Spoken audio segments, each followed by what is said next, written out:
नमस्कार बंधुरा आमी अर्चिता चले एसेছি তোমাদের কাছে আরো একটা নতুন ব্লগ নিয়ে। আজকের ভিডিওটার শুরুটাই ছিল বাবানের টিফিন বানানো। সকাল সকাল উঠে আমি এখানে সমস্ত বাসি কাজকর্ম সেরে বাবানের টিফিন করতে লেগে গেছি। প্রত্যেক দিন বাবানের টিফিনে কি দেব সেটা আমি ভেবেই পাই না। ও তো এখন অনেকটাই ছোট, তাই সম্পূর্ণভাবে সমস্ত খাবার কিছু তৈরি করে দিলে ও খেতে পারে না। তবে বিস্কুট, কেক এইসব দিলে পারে ও পরিষ্কার করে খেয়ে নেয়। কিন্তু যদি আমি ওকে কিছু রান্না করে দিই, এই ধরো চাউমিন, পাস্তা, ম্যাগি, এগুলো না ও খেতেই চায় না। তবে মাঝে মাঝে ডিম টোস্ট করে দিয়ে দেখেছি, ও কিন্তু ডিম টোস্টটা খুব মজা করেই খায়, কারণ ও ডিম খেতে খুব ভালোবাসে। আর যেহেতু প্রচণ্ড গরম পড়েই গেছে, তাই ওকে আমি এত তেলের জিনিসও টিফিনে সকালবেলা করে দিই না।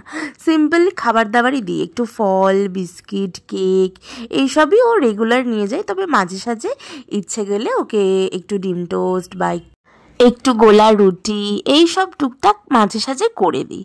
তো দেখি সেদিনকে খায়। তবে আমি ওকে চাউমিন, ম্যাগি করে দিয়েছি, ও কখনোই সেগুলো ফিনিশ করে আসেনি। এই দেখো, আমি যে বাইরে ডিম টোস্ট করছিলাম তার মধ্যে তার কাজ সারা হয়ে গেছে। এই সমস্ত জিনিসপত্রগুলো সে বিছানায় তুলেছে। আমি বিছানাটা পরিষ্কার করব বলে বালিশপত্র নামিয়েছি, আর ওর তার মধ্যে আরও জিনিসপত্র তোলা হয়ে গেছে, তাই ওকে দিয়েই নামাচ্ছিলাম, কারণ ও যেহেতু তুলেছে। তারপর ওকে স্কুলে পাঠিয়ে দিয়ে এই তো আমি কিন্তু দুপুরের রান্নাবান্নাও করতে চলে এসেছি। এর আগের দিনের ভিডিওতে কিন্তু তোমরা জ্যান্ত শিঙি মাছগুলো দেখেছিলে, ওগুলোই আজকে একটু ঝোল করব, তাই একটু ভেজে নিয়েছি। আর এখানে সাইডে পুঁই শাকের তরকারি করছি, কারণ মাছের মাথা দিয়ে পুঁই শাক করবো।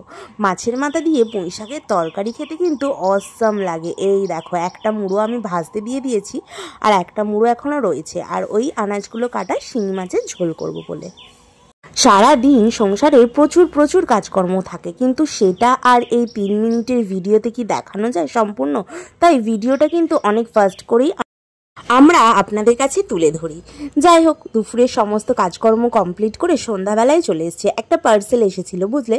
পার্সেলটা কি সেটাই খুলে দেখছিলাম। এই তো দেখো, এটা হচ্ছে ফ্রিজের কভার। আমি এটা অর্ডার করেছিলাম। ফ্রিজটা তো কিছুদিন আগেই আমি পরিষ্কার করেছি, সেটা তোমরা সবাই দেখেইছো। আর এই তো কভারটা অর্ডার দিয়েছিলাম, কারণ ফ্রিজের কাঁচগুলো তো যখন একটুখানি ফ্রিজটা অফ থাকে কোথাও গেলে পারে, তারপরে দেখবো কিরম নোংরা হয়েছে, সাদা সাদা ভাবনা মতো ফুটে উঠেছে। তাই এইগুলো, এই যে প্লেটগুলো দেখছো, এগুলো কিনেছি। এগুলো দিয়ে রাখলে কিন্তু অনেকটা সেফ থাকে, আর কাঁচগুলো মানে তাড়াতাড়ি নোংরা হয় না। আর এগুলো ওপর থেকে একটু মুছিয়ে নিলেই কিন্তু ফ্রিজটা সব সময় আর কি পরিষ্কার করতে হয় না। এই যে আমি এগুলো সেই জন্য কিনে পেতে দিলাম। দেখো কেমন হয়েছে একটু তোমরা জানিও। এই যে ফাইনালটা দেখো, খুব সুন্দর লাগছিল ডিজাইনগুলো। আর ব্লু কালারটা তো সত্যিই অসম্ভব সুন্দর লাগছিল। আর মাথায় ওইটা আমি আর এখন পাতিনি। তারপর সন্ধ্যাবেলা একটুখানি সলপে গিয়েছিলাম। সলপ থেকে এসে এখানে গরম গরম কিন্তু আমি লুচি ভেজে নিচ্ছি। লুচি আর সঙ্গে কিন্তু একদম কষা কষা করে ঝাল ঝাল আলু কষাও ছিল। যাই হোক, আজকের ভিডিওটা কিন্তু আমি এখানেই শেষ করব। আর নতুনরা যারা আছো তাদেরকে একটা কথাই বলতে চাই, তোমরা কিন্তু মন দিয়ে ভিডিও করো। ভিডিও করলে কিন্তু একদিন ঠিক সফলতা পাবে। আমরা সবাই এই একই কথা বলে থাকি, আর এই একই কাজ আমাদেরকে করতে হবে। আর দেখো লুচিটা কীরকম ফুলছে, দেখেছো? ও ফুলকো ফুলকো লুচি। যাই হোক, আজকের ভিডিওটা আমি এখানেই শেষ করলাম। দেখা হবে আরও একটা নতুন ভিডিওতে। ততক্ষণের জন্য তোমরা সবাই ভালো থাকো, সুস্থ থাকো, আর সাবধানে থাকো। আর হ্যাঁ, মন দিয়ে ভিডিও করো। আর আমার ভিডিওগুলো ভালো লাগলে চ্যানেলটাকে ফলো করে দিও, সাবস্ক্রাইব করে দিও। টাটা।